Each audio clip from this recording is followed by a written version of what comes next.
पहले क्वेश्चन में कहा जा रहा है यहाँ पर a compound is formed by two elements X and Y, यानी कि एक कंपाउंड है वो दो तरीके के एलिमेंट एक्स और वाई से मिलके बना हुआ है, ठीक है। और कहता है कि वाई यहाँ पर एनायन है, make CCP cubic close packed structure बनाता है कौन, Y, and those of the element X यहाँ पे केटायन है, केटायन छोटे छोटे होते हैं, वो वाइड्स में बैठे हुए रहते हैं। तो वाई जो सीसीपी बना रहा है उसमें दो तरह के वाइड होंगे, एक टेट्राहेड्रल वाइड और एक ऑक्टाहेड्रल वाइड। ध्यान रहे इस बात का कि अगर आपके पास नंबर ऑफ स्फेयर्स, अगर आपके पास नंबर्स ऑफ स्फेयर्स का मतलब हुआ कि आपका जो पैकिंग तैयार हो रहा है उसमें जो बड़े पार्टिकल हैं उनसे पैकिंग तैयार होती है, और जो छोटे पार्टिकल होते हैं वो गैप में, यानी कि ऐसे गैप में बैठे हुए रहते हैं, ठीक है, वाइड्स में बैठे हुए रहते हैं। ये वाइड्स दो तरह के होते हैं, एक टेट्राहेड्रल वाइड और एक ऑक्टाहेड्रल वाइड। तो टेट्राहेड्रल वाइड क्या होता है कि अगर आप जितने स्फेयर्स लोगे यहाँ पर, जितने एटम्स लोगे यहाँ पर, उनके बराबर ही ऑक्टाहेड्रल वाइड बनता है, जबकि टेट्राहेड्रल वाइड इन स्फेयर्स का दोगुना बनता है। अगर आप नंबर ऑफ स्फेयर्स को आप मान लेते हो एक्स, तो यहाँ पर टेट्राहेड्रल वाइड की संख्या होगी आपकी 2x और ऑक्टाहेड्रल वाइड की संख्या x ही होगी, यानी कि जितनी स्फेयर्स उतने ही ऑक्टाहेड्रल वाइड, जितने स्फेयर्स उसके दोगुना टेट्राहेड्रल वाइड बनेगा। और सवाल में यहाँ कहा जा रहा है कि आपके जो x है, x आपका ऑक्युपाई कर रहा है ऑल द ऑक्टाहेड्रल वाइड्स।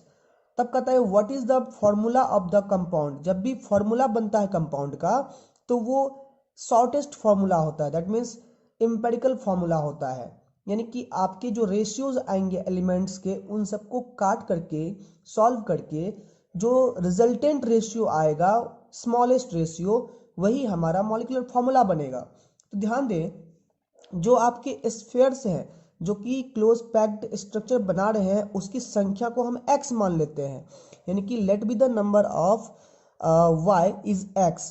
तो y हमारा हो गया x, y की संख्या कितनी हो गई, x हो गई। और वही x जो है, x एलिमेंट जो हमारे पास में है उसकी संख्या कितनी होगी, तो वो सभी ऑक्टाहेड्रल वाइड में बैठे हुए हैं। तो स्फेयर जितने हैं ऑक्टाहेड्रल वाइड भी उतने ही होंगे, यानी कि इनका भी हो गया x। अब x टू x रेशियो निकालेंगे तो 1:1 हो जाएगा। तो यहाँ पर सिंपलेस्ट फॉर्मूला y1x1 हो जाएगा, जिसको शॉर्ट में आप xy भी लिख सकते हो, ठीक है। क्योंकि हम लोग जो केमिकल फॉर्मूला लिखते हैं उसमें कैटायंस जनरली जो है पहले लिखे जाते हैं और एनायंस बाद में लिखे जाते हैं, जैसे NaCl। उसी प्रकार से यहाँ पर x पहले दिए, y दिए यहाँ पर, तो xy इस सॉलिड का जो है मॉलिक्यूलर फॉर्मूला कहलाएगा। तो यही हमारा आंसर हुआ। जो एग्जाम्पल 1.2 है वो भी क्लोज पैक्ड स्ट्रक्चर्स पर रिलेटेड है, ठीक है। क्लोज पैक्ड स्ट्रक्चर मतलब ये होता है कि किसी भी सॉलिड्स में एटम्स या आयंस या मॉलिक्यूल कुछ भी जो होते हैं, दैट मीन्स स्फेयर्स जो होते हैं, वो किस तरीके से अरेंज होते हैं, किस तरीके से व्यवस्थित होते हैं, उनके बारे में दिखलाया जाता है क्लोज पैक्ड स्ट्रक्चर में। आज हम लोग NCERT के 1.2 की बात करने वाले हैं, जिसमें सवाल है एटम्स ऑफ एलिमेंट बी। एक सॉलिड है जो कि ए और बी दो एलिमेंट्स मिलकर बना हुआ है, जिसमें कि बी एलिमेंट जो है वो SCP लैटिस का फॉर्मेशन करता है, निर्माण करता है। तो SCP लैटिस के फॉर्मेशन का मतलब ये हो गया कि हमारे पास जो ये कोई एक सॉलिड है, तो ये जो स्फेयर्स है यहाँ पर वो बी के बने हुए हैं, ठीक है, जो कि SCP का फॉर्मेशन कर रहे हैं। तो मैं यहाँ पर्टिकुलरली SCP का फिगर नहीं बना रहा हूँ, तो फिगर आप लोग बुक में देख सकते हो, ठीक है। तो यहाँ पर SCP, ये जो B है वो SCP का फॉर्मेशन कर रहा है, ठीक है ना। तो मैंने पहले भी कहा है पहले वीडियो में कि SCP या CCP या कोई भी पैकिंग जो भी बनाता है वही स्फीयर्स के रूप में कंसीडर किया जाता है, और उनकी संख्या को पहले हम लोग x मान लेते हैं, n मान लेते हैं, कुछ भी मान सकते हैं। तो let be the number of B, number of B को हम लोग मान लेते हैं यहाँ पर x, ये मान लिए हम लोग लेट, ठीक है। अब देखा जाए, अब A के बारे में कहा जा रहा है कि A जो एलिमेंट है वो इनके जो टेट्राहेड्रल गैप है, हमने पहले भी कहा है कि जितने स्फेयर्स होते हैं उनका 2 गुना टेट्राहेड्रल वॉइड बनता है, जबकि ऑक्टाहेड्रल वॉइड उतने ही रेशियो में बनता है। यानी कि अगर x स्फेयर है तो टेट्राहेड्रल वॉइड 2x बनेगा और ऑक्टाहेड्रल वॉइड जो है वो x ही बनेगा। तो हमको यहाँ ऑक्टाहेड्रल वॉइड से मतलब नहीं है, हमको यहाँ टेट्राहेड्रल वॉइड से मतलब है। तो टोटल टेट्राहेड्रल वॉइड जो होगा, टोटल टेट्राहेड्रल वॉइड वो कितना हो जाएगा, वो 2x हो जाएगा। ठीक है, बट यहाँ पर अगर हम बात करें हमारे ए के नंबर के बारे में, तो नंबर ऑफ ए ये पूरा का पूरा 2x नहीं है, ये 2x का 2/3 पार्ट है। तो हम इसको सॉल्व कर लेते हैं, 2x मल्टीप्लाइड बाई 2/3 कर देते हैं यहाँ पर, तो ये हो गया हमारा ए का नंबर 4x/3। अब कहता है कि इस सॉलिड का मॉलिक्यूलर फॉर्मूला क्या होगा, यानी जनरल फॉर्मूला। तो हम लोग क्या करेंगे, बेसिकली इन दोनों का रेशियो ले लेंगे। हम लोग रेशियो लेंगे b/a का अगर रेशियो लेते हैं, या a/b का अगर हम रेशियो लेते हैं, तो हमारे पास a कितने हो गए हैं 4x/3, b कितना हमारे पास है, तो वो x है, x से x कैंसिल हो गया। अब रेशियो में दोनों साइड सेम चीज़ से हम मल्टीप्लाई कर सकते हैं, तो इसके डिनोमिनेटर को कटाने के लिए हम लोग यहाँ भी 3 से मल्टीप्लाई कर देते हैं और यहाँ भी 3 से मल्टीप्लाई कर देते हैं। सो यहाँ 3 से 3 कैंसिल हो जाएगा, बचा यहाँ 4 और यहाँ 3, तो ये बन गया A4 और B3।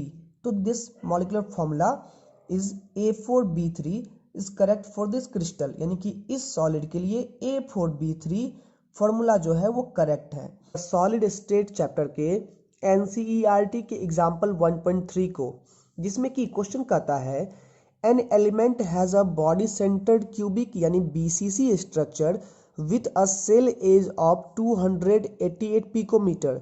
मतलब कि एक हमारे पास BCC body centre cubic unit cell है, यानी कि इस यूनिट सेल से बना हुआ हमारे पास एक एलिमेंट है। एलिमेंट कोई भी हो सकता है, जिसमें कि आप BCC में जानते ही हो कि एक BCC में 8 कॉर्नर पर एलिमेंट होते हैं और यहाँ पर एक बॉडी के बीचों बीच एलिमेंट बैठा हुआ रहता है। तो टोटल यहाँ पर आप जानते हो कि BCC में नंबर ऑफ एटम्स को कैलकुलेट करें, जिसको Z से डिनोट करते हैं, तो वो 8 कॉर्नर मिला करके एक एटम होगा, क्योंकि आपने यहाँ पर पढ़ा है कि 8 कॉर्नर है और एक कॉर्नर पर एटम में जो शेयरिंग होता है वो 8 यूनिट सेल के द्वारा होता है कॉर्नर वाले एटम पर। तो एक यूनिट सेल में 1/8 एटम होंगे कॉर्नर पर, ठीक है, प्लस एक एटम यहाँ बॉडी के सेंटर में प्रेजेंट है। तो टोटल एटम कितने हो गए, 1 + 1 = 2, यानी कि BCC के एक यूनिट सेल में टोटल एटम्स कितने हो गए, 2 एटम्स हो गए। अब आपको यहाँ पर सवाल कहता है कि एक हमारे पास एलिमेंट है BCC लैटिस वाला, जिसमें BCC के इस एज का लेंथ जो है वो है 288 पिकोमीटर। पिकोमीटर मीन्स 10⁻⁻12 मीटर, ठीक है। अब कहता है कि अगर इस पूरे एलिमेंट यानी कि इस यूनिट सेल से बने हुए पूरे एलिमेंट का डेंसिटी आपको दिया हुआ है 7.2 ग्राम पर सेंटीमीटर क्यूब, तब कहता है यहाँ पर how many atoms are present in 208 gram of the element, यानी कि अगर उस एलिमेंट का 208 ग्राम हमारे पास में हो तो उसमें कुल कितने एटम होंगे। तो एटम्स काउंट करने से पहले हम ये काउंट कर लेते हैं कि उस एलिमेंट में कितने यूनिट सेल है, ठीक है। ऐसा इसलिए देखो कि अगर आपके पास एक वॉल दिया हुआ है बड़ा सा, और सपोज करो कि वो वॉल का वॉल्यूम जो है 100 मीटर क्यूब है, और आपके पास ईंट है उस वॉल में, जो हर एक ईंट का वॉल्यूम अगर 1 मीटर क्यूब है, तो पूछे आपको नंबर ऑफ ब्रिक्स कितने होंगे उस दीवार में, तो आप क्या करोगे, टोटल वॉल के वॉल्यूम में डिवाइड कर दोगे एक ब्रिक्स का वॉल्यूम, तो वहां पर 200 डिवाइडेड बाय 1 करोगे, तो यानी कि 200 आपके पास, मान लीजिए अगर 200 ईंट लिए हुए थे, तो मान लीजिए यहाँ पर कि कितना हो जाएगा, 200 ईंट हो जाएगा हमारे पास, ठीक है। तो कुल मिलाकर के यहाँ पर बात यही आ रही है कि हमारे पास एलिमेंट है, अगर उस एलिमेंट का पूरा वॉल्यूम हम लोग को मिल जाए और यूनिट सेल का हम एक यूनिट सेल का वॉल्यूम निकाल ले, तो पूरे एलिमेंट के वॉल्यूम में एक यूनिट सेल का वॉल्यूम से डिवाइड कर देंगे हम लोग, तो नंबर ऑफ यूनिट सेल निकल जाएगा। अब चूंकि एक BCC यूनिट सेल में कितने एटम है, 2 एटम है, तो टोटल जितने BCC यूनिट सेल आएंगे उसमें 2 से मल्टीप्लाई कर देंगे, तो टोटल नंबर ऑफ एटम मिल जाएगा। So simple. अब चलिए सॉल्व करते हैं हम लोग। तो पहले हम लोग लिख लेते हैं यहाँ पर वॉल्यूम ऑफ यूनिट सेल निकाल लेते हैं। तो वॉल्यूम ऑफ यूनिट सेल जो आएगा, चूंकि यूनिट सेल हमारा क्यूबिक है इसलिए वॉल्यूम हो जाएगा A क्यूब, ठीक है, यानी कि साइड क्यूब। और ए का वैल्यू है आपके पास 288 पिकोमीटर। तो 288 मल्टीप्लाई कर दिए यहाँ पर 10 टू द पावर कितना से, -12 से, ये निकल गया मीटर और इसका होल क्यूब हो गया यहाँ पर। ठीक है, अब देखिए चूंकि हमारे पास डेंसिटी सेंटीमीटर के टर्म में है, इसलिए हम क्या करते हैं, इस मीटर को सेंटीमीटर में कन्वर्ट कर लेते हैं ताकि आगे सवाल बनाने में आसानी हो, यूनिट मैच कर जाए। तो इसको 288 मीटर को सेंटीमीटर में कन्वर्ट करने के लिए 100 से मल्टीप्लाई किया जाता है। जब 100 से मल्टीप्लाई करोगे आप तो ये 10 टू द पावर -10 हो जाएगा। अब ये हो गया सेंटीमीटर का होल क्यूब। जब इसको आप मल्टीप्लाई करोगे 288 को 3 बार मल्टीप्लाई करोगे, 10 टू द पावर -10 को भी 3 बार मल्टीप्लाई करोगे, तो रिजल्ट जो आएगा वो अप्रॉक्स में 2.39 into 10 to the power -23 centimetre cube आपको रिजल्ट आएगा। ठीक है, ये निकल गया वॉल्यूम ऑफ यूनिट सेल, इस एक यूनिट सेल का वॉल्यूम निकल गया। अब ध्यान दें अब हमको यहाँ पर निकालना है पूरे एलिमेंट का वॉल्यूम, कि यानी पूरा एलिमेंट जो हमारे पास में है उसका वॉल्यूम क्या है। तो उसके लिए हमें दिया हुआ है डेंसिटी। तो डेंसिटी जो हमें दिया हुआ है, डेंसिटी इज इक्वल टू, हम जानते हैं क्या होता है, मास बाय वॉल्यूम होता है। अब यहाँ से देखो एलिमेंट का मास दिया हुआ है, एलिमेंट की डेंसिटी दी हुई है, तो एलिमेंट का वॉल्यूम निकाल सकते हैं हम लोग। कैसे निकालेंगे, तो वॉल्यूम इज इक्वल टू हो जाएगा मास बाय डेंसिटी। तो मास यहाँ पर कितना है एलिमेंट का, 208 ग्राम है, और डेंसिटी कितना है एलिमेंट का, तो डेंसिटी हमारे पास एलिमेंट का दिया हुआ है 7.2 ग्राम पर सेंटीमीटर क्यूब। ठीक है, तो यहाँ पर ग्राम से ग्राम कैंसिल हो गया, जो रिजल्ट आएगा वो सेंटीमीटर क्यूब में रिजल्ट आएगा, और ये जो रिजल्ट आएगा वो आएगा 28.88 सेंटीमीटर क्यूब। जब आप सॉल्व करोगे तो ये रिजल्ट आ जाएगा 28.88 सेंटीमीटर क्यूब। अब ध्यान दें, यहाँ पर हमको पूरा एलिमेंट का वॉल्यूम मिल चुका है, एक यूनिट सेल का वॉल्यूम मिल चुका है, therefore number of unit cell क्या हो जाएगा यहाँ पर, तो नंबर ऑफ यूनिट सेल हो जाएगा वॉल्यूम ऑफ एलिमेंट, पूरे एलिमेंट का वॉल्यूम डिवाइडेड बाय यहाँ पर हो जाएगा एक यूनिट सेल का वॉल्यूम ऑफ यूनिट सेल। इससे क्या होगा, कितने यूनिट सेल लगे हुए हैं उस एलिमेंट में वो निकल जाएगा। तो हमें वॉल्यूम ऑफ एलिमेंट हमें कितना आया है, 28.88 सेंटीमीटर क्यूब आया है, और हमारे पास एक यूनिट सेल का वॉल्यूम कितना है, तो 2.39 into 10 to the power -23 centimetre cube हमें आया है एक यूनिट सेल का वॉल्यूम। सेंटीमीटर क्यूब कैंसिल हो गया।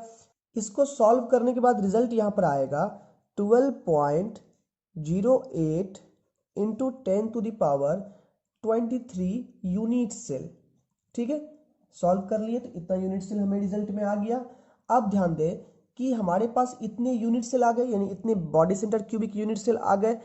एक body centre cubic unit cell में आपने पढ़ा कि 2 एटम होते हैं, तो यहाँ पर टोटल एटम कितने हो जाएंगे हमारे पास, तो टोटल नंबर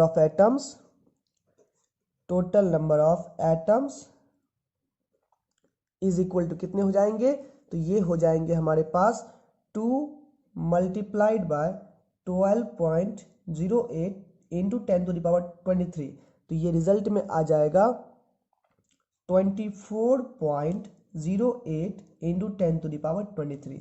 तो हमारे पास यही आंसर आ गया टोटल नंबर ऑफ एटम्स की उस एलिमेंट के सैंपल में कितने एटम्स होंगे। ठीक है, टीआरटी का एग्जांपल 1.4 के बारे में, जिसमें कि सवाल कहता है x-ray diffraction studies show that copper crystallises in an FCC unit cell.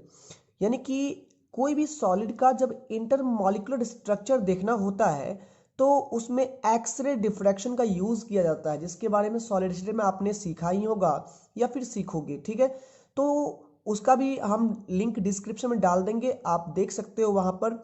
ठीक है, एक्सरे डिफ्रैक्शन के स्टडी के दौरान ये देखा जाता है कि कॉपर मेटल ये क्रिस्टलाइज होता है एक एफसीसी यूनिट सेल में।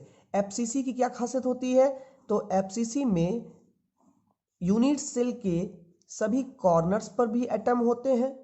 एफसीसी में यानी कि फेस सेंटर क्यूबिक में यूनिट सेल के सभी कॉर्नर पर भी एटम होते हैं, और जो 6 के 6 फेसेस है हमारे पास, ऊपर वाला फेस, ये नीचे वाला फेस, लेफ्ट राइट पीछे वाला फेस और ये आगे वाला फेस, इन 6 के 6 फेसेस पर एटम्स प्रेजेंट होते हैं, जिसको मिलाकर के आपने जाना होगा कि जेड यानी कि नंबर ऑफ एटम्स कैसे कैलकुलेट करते हैं। तो कॉर्नर्स 8 है हमारे पास, और एक कॉर्नर्स पर एटम की शेयरिंग 1/8 होती है, प्लस फेस हमारे पास 6 है और एक फेस पर एटम की शेयरिंग 1/2 होती है। दैट मीन्स टोटल एटम कितने हो जाएंगे, 1 + 3 = 4, यानी कि एफसीसी में टोटल नंबर ऑफ एटम्स कितने हो जाते हैं, 4 एटम्स हो जाते हैं। अब कह रहा है यहाँ पर कि एक्सरे डिफ्रैक्शन के दौरान कॉपर जो है एफसीसी में क्रिस्टलाइज होता हुआ दिखता है, ठीक है, जिसमें कि एज लेंथ देखा गया है, ये जो एज लेंथ है यूनिट सेल का वो देखा गया है 3.608 × 10⁻⁻8 सेंटीमीटर, ये एज लेंथ का वैल्यू हो गया, ठीक है। अब कहता है कि अदर एक्सपेरिमेंट में एक दूसरा एक्सपेरिमेंट किया जाता है, उसमें कॉपर की डेंसिटी मालूम की जाती है। तो कॉपर की डेंसिटी देखी जाती है कि 8.92 ग्राम पर सेंटीमीटर क्यूब है। तो इस यूनिट सेल की भी डेंसिटी उतनी ही हो जाएगी क्योंकि कॉपर का ही यूनिट सेल है। तब कहता है कि कॉपर का एटॉमिक मास क्या होगा। तो दोस्तों आज आपको एक फॉर्मूला हम बताने वाले हैं। हालांकि इस फॉर्मूला का प्रूफ जो मैथमेटिकल प्रूफ है उसके वीडियो लेक्चर का हम लिंक डिस्क्रिप्शन में डाल देंगे, ठीक है, वहां से आप लोग देख सकते हो, ठीक है। तो यहाँ पर वो फॉर्मूला है डेंसिटी, डेंसिटी को डिनोट किया गया है रो से। Density is equal to Z multiplied by m divided by a cube into Avogadro number, ठीक है। जहां पर z क्या है, तो z है number of atoms present in an unit cell, ठीक है। m क्या है, तो एटम है तो एटॉमिक मास, मॉलिक्यूल है तो मॉलिक्यूलर मास, यानी कि मोलर मास जो होता है वो m होता है, ठीक है। a क्या है तो एज लेंथ है, n नॉट क्या है तो n नॉट एवोगाड्रो नंबर है जो कि कितना होता है 6.022 10⁻23 होता है, ठीक है। तो आइए हमें निकालना क्या है, तो हमें निकालना है एलिमेंट का मोलर मास। तो m को रखते हैं यहाँ पर, तो m क्या हो जाएगा, m is equal to rho into a cube into Avogadro number divided by क्या हो जाएगा, z हो जाएगा। तो रो का वैल्यू कितना दिया हुआ, डेंसिटी कितना दिया हुआ है 8.92, ठीक है। और यहाँ पर ए क्यूब कितना हो गया, ए हो गया 3.608 इंटू 10⁻⁻8 का होल क्यूब हो जाएगा। एवोगाड्रो नंबर कितना दिया हुआ है, तो एवोगाड्रो नंबर हमारे पास में है 6.022 इंटू 10⁻23, ठीक है। डिवाइड करना कितना से, तो z है यहाँ पर हमारे पास 4, ठीक है। तो जब आप इसको सॉल्व करोगे तो m का वैल्यू आ जाएगा यहाँ पर कितना, तो m बराबर आ जाएगा आपका 63.1। ये आपका ग्राम पर मोल में भी ले सकते हो, या फिर एक एटम के लिए आप इसको 63.1 U भी लिख सकते हो। U या AMU जो होता है वो एटॉमिक मास यूनिट होता है। एटम के मास को U से डिनोट करते हैं या AMU से भी डिनोट किया जाता है एक एटम की बात करें तो। और अगर हम एक मोल की बात करें तो ग्राम पर मोल में। हालांकि न्यूमेरिकल वैल्यू जो है दोनों का क्या होता है, बिल्कुल सेम होता है, ठीक है।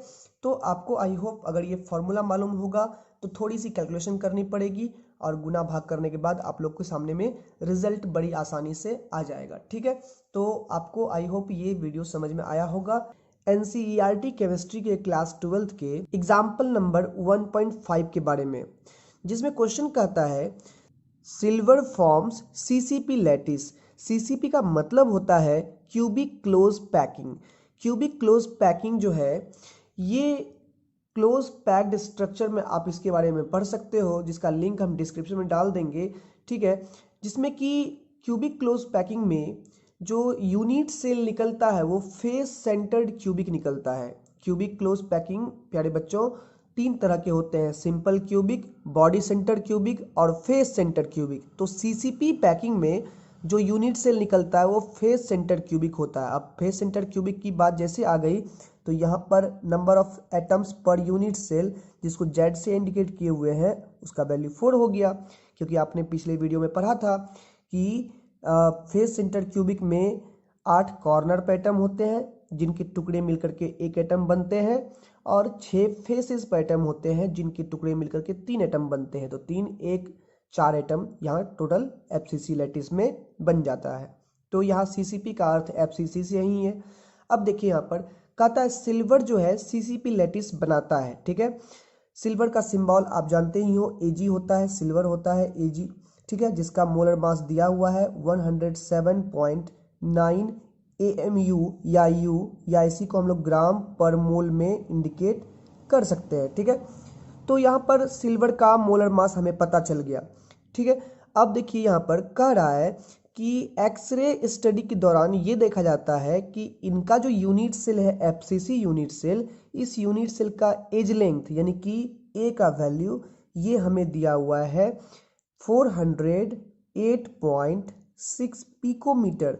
दैट मीन्स 408.6 इंटू 10⁻⁻12 मीटर, ये हमारा एज लेंथ दिया हुआ है यूनिट सेल का। ठीक है, अब कहता है calculate the density of silver. अब सिल्वर की डेंसिटी निकालनी है। तो बच्चों डेंसिटी का तो एक्सप्रेशन वाला सवाल पिछले टॉपिक में भी आया था। ठीक है, तो डेंसिटी का भी एक्सप्रेशन का जो वीडियो है वो भी हम डिस्क्रिप्शन में डाले हुए हैं, देख लीजिएगा। तो डेंसिटी का जो फॉर्मूला है वो है density is equal to Z into m divided by a cube into Avogadro number n0। ठीक है, जहाँ Z क्या है तो number of atoms per unit cell, m क्या है तो मोलर मास है, a एज लेंथ है, n0 क्या है यहाँ पर तो n0 हमारा एवोगाड्रो नंबर है। अब यहाँ पर सारे वैल्यूज पुट करने हैं। तो Z के प्लेस पर हम 4 पुट कर देंगे, m के प्लेस पर हम लोग पुट कर देंगे मोलर मास 107.9 ग्राम पर मोल यहाँ पर हो जाएगा रिजल्टेंट। ठीक है, डिवाइडेड बाय ए क्यूब, तो ए हमारे पास है 408.6 इंटू 10⁻⁻12, इसका होल क्यूब हो जाएगा, मल्टीप्लाइड बाय एवोगाड्रो नंबर कितना होता है तो ये होता है 6.022 इंटू 10⁻23। तो ये हमारा एवोगाड्रो नंबर का वैल्यू हो गया। जब इस पूरे सम को हम सॉल्व करेंगे तो यहाँ पर रिजल्ट आ जाएगा। ये सम को सॉल्व करने के बाद आप कैलकुलेटर का यूज़ कर सकते हैं। ये जो रिजल्ट आएगा वो आ जाएगा 10.5 ग्राम पर सेंटीमीटर क्यूब। हालांकि जब इसे आप मीटर में कन्वर्ट करिएगा तो ये रिजल्ट आ जाएगा 10.5 इंटू 10⁻⁻6 ग्राम पर मीटर क्यूब। क्योंकि आप जानते हैं कि जब मीटर को सेंटीमीटर में बदलते हैं हम लोग तो 100 से मल्टीप्लाई करते हैं। तो जब इसमें 100 से मल्टीप्लाई करिएगा तो मीटर का पावर 3 है। दैट मीन्स यहाँ पर आप 100 गुना 100 करोगे तो 10⁻6 से मल्टीप्लाई करोगे तो 10⁻6 से वो कैंसिल आउट हो जाएगा और रिजल्ट 10.5 ही बच जाएगा। तो आप इन दोनों फॉर्म्स में आंसर दे सकते हो, यही दोनों आंसर होंगे डेंसिटी के। समझे बात को? तो अगर आपको ये वीडियो पसंद आया तो आप लाइक करें, और नेक्स्ट वीडियो हम लोग एग्जाम्पल्स के वीडियो हम लोग का हो चुका है, अब हम लोग इनटेक्स्ट के वीडियो करेंगे। ठीक है, तो आप लोग इनटेक्स्ट की वीडियो अगर देखना चाहते हो तो चैनल को लाइक करो, सब्सक्राइब करो। ठीक है, मिलते हैं हम लोग अगले वीडियो में, तब तक के लिए बाय स्टूडेंट्स।